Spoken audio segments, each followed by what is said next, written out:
Okay, so we need a 14 millimeter. We're doing the front brake pads and rotors on a 2008 Sorento. We're gonna crack the caliper pins loose. These are both 14 millimeter. Crack these loose. And this is a job you can definitely do in your driveway on jack stands. Yep. But me and Steve are older. We don't feel like doing that. Yeah, we don't. So we'll let you do it. We put a lift in so we wouldn't have to do that anymore. We did that for 20 years. Oh, man. Yeah, and then we flattened up. Eaten by mosquitoes for years. We're gonna just peel the rotor back a little bit here. And we're gonna get in between the caliper pin, the piston. We wanna squish the piston back. And this looks like it's got dual pistons on it. It does have dual pistons. So we're gonna get the bottom one next.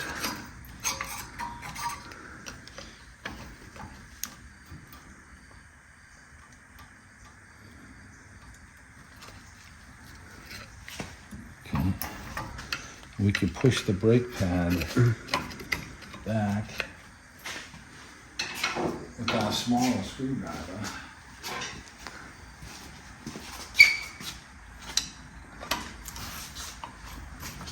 And get in between the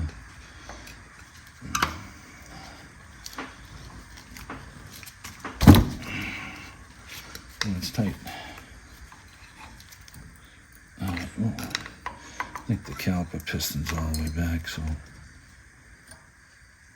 okay. Yeah, we're gonna push this one back a little bit more. We're gonna set it up here for now.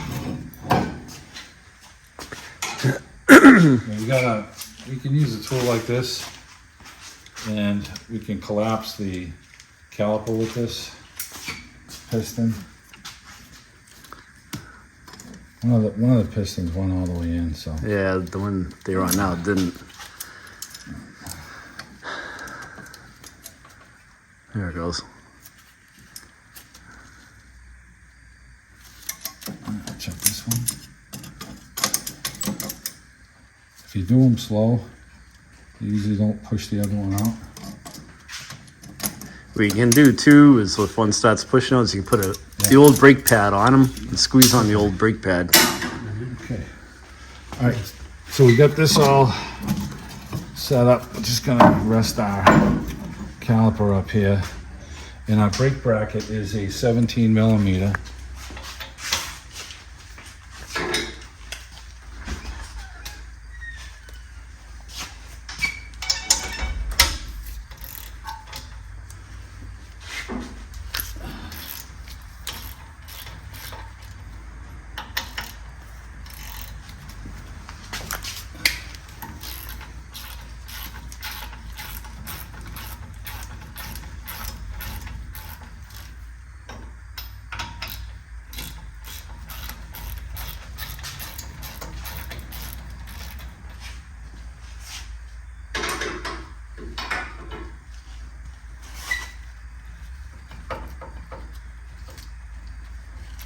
Alright, I'm going to take this off, and normally the rotor has a couple of Phillips bits that hold the rotor on, but the wheel bearing's been changed on this, and it doesn't look like they were put back on, or they were there from the beginning, so the rotor is going to just come right off.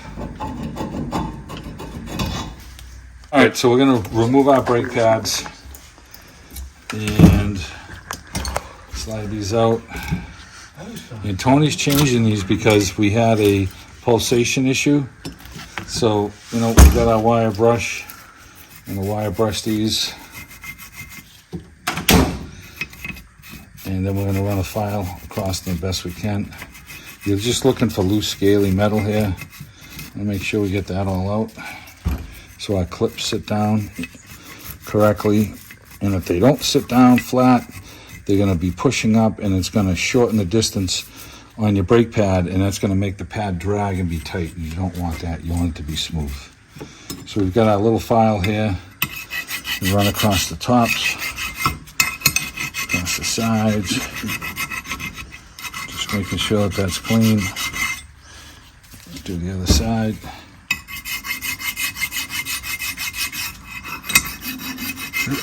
One thing I wanted to mention is you can save a lot of money doing this job yourself. Garages are getting between $230, $350 a wheel now, right, Steve? Yeah, getting a lot of dough. So Yeah, if it's you can getting up do there. this, and you can buy the stuff online a lot less expensive. Yeah. So, all right, so we got some new clips here.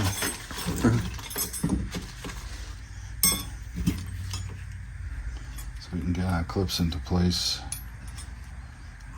They lock in like that. And remember, you got to make sure that they are flat and flush, just like that. Both sides.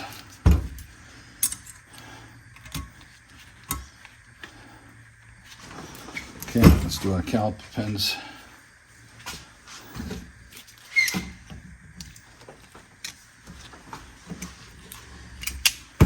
Okay, get the pin out. Put a little blob in there.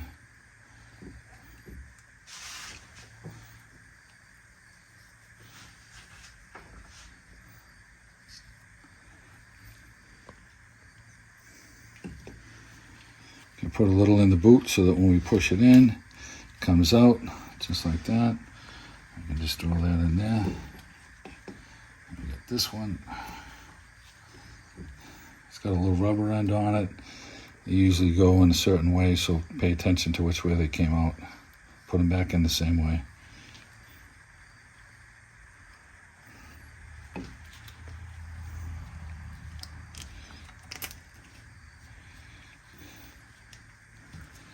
Okay.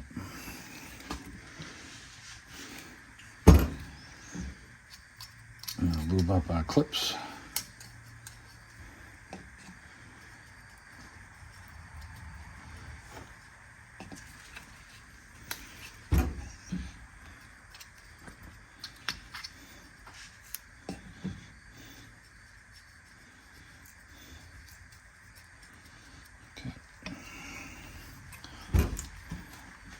Now these brake pads here that he has have the clip on them to let you know the warning tab.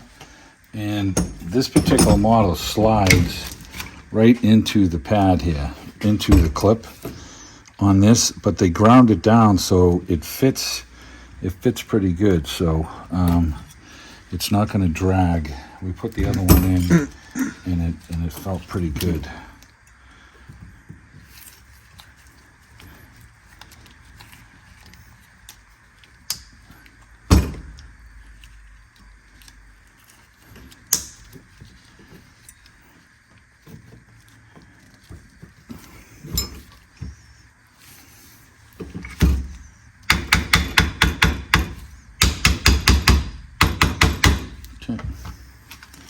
Get that side in, and let's get this side in.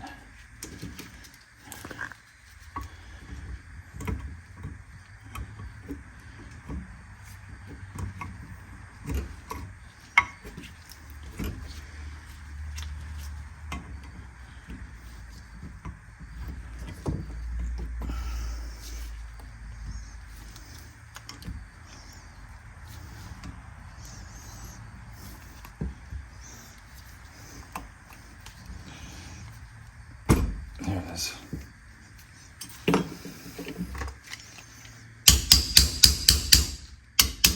Okay. All right.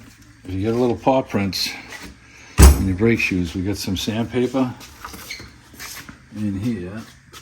Oh, we got it right here. And you can just a little scuff. Take that right off.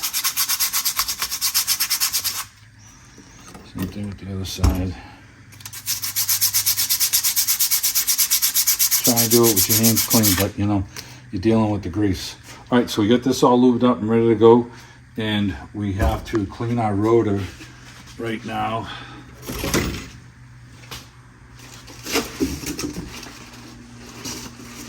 And these are directional rotors. I'm gonna spray them with some brake clean. Wipe the oil off of them. It says passenger side front. You got to make sure you put it on the right way because these are slotted rotors for the heat. And the slot brings the cool air in to cool them down, so you have to put them on the right way. Okay, so we've got this set up, and we're gonna never seize our hub and then slip this rotor on. Putting a little never seize on here. Now I said this rotor didn't have any bolts on it, so we're gonna use a lug nut to hold it on. We're still gonna line it up the way that it should be. It's got the slot for the hole. So this one went like this. We'll throw the lug nut on just to hold the. So I got the spray kit from Callahan Auto Parts, and I'll put a link in the description of the video over to the spray kit. Never used them before, but we'll see how they go. Caliper bracket back on, and I can squeeze my brake pads in.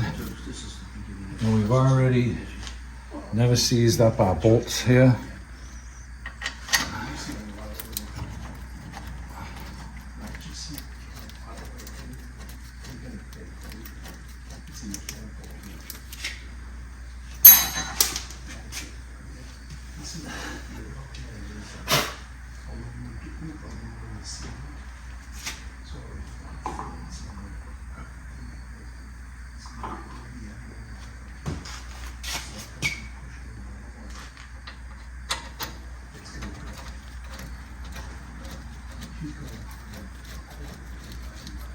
Okay, these are 17s. So we'll tighten these up.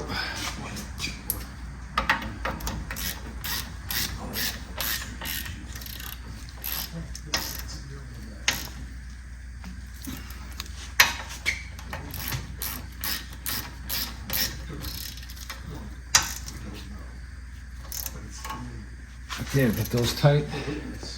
And we're going to take a little bit of this caliper pin lube, and we're going to put it on our boots up here. I'll pull the caliper down and show you. Put some on this side where it runs in the brake pads. I'll flip the caliper over so you can see it. Okay. And yeah, so we put them on the boots, trying to keep the boots moist, you know, and they last long when you do that. And then on the other side too, the touch And we points. just put a little on the touch points here. Yeah, they have the metal bracket right here, but we like to put them on, so Yeah. you know. And that'll help to prevent squeaking and stuff. So we'll slip our caliper back on. Now we greased up those pins pretty good, right? So sometimes you'll find one pin that's giving you a little bit of a hard time. And you can take your screwdriver like this and just get in between and push the pin in, because we have that extra grease that we put in there. And that, all it was that grease that's fighting you a little. We've got our bolts all never seized. Tighten this up. These are the 14s.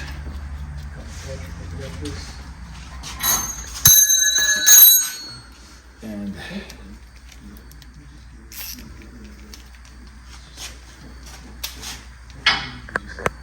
yeah. Hey, they're rolling again. Yeah, that was tight. That was tight. Tony wants to double check to make sure the bar was tight. Yeah, we hit that. Yeah, we're good. Tight. Okay. Okay, so the only thing that, like I said, we didn't have the bolts to hold the rotor on. Tire's gonna hold it on, it's not gonna make any difference at all. So we've got the rotor on, we've got our lubricated bearing that the rotor sits on in case, you have to take this apart at one time, it will come apart. We've got all our caliper pins lubed and filled with grease.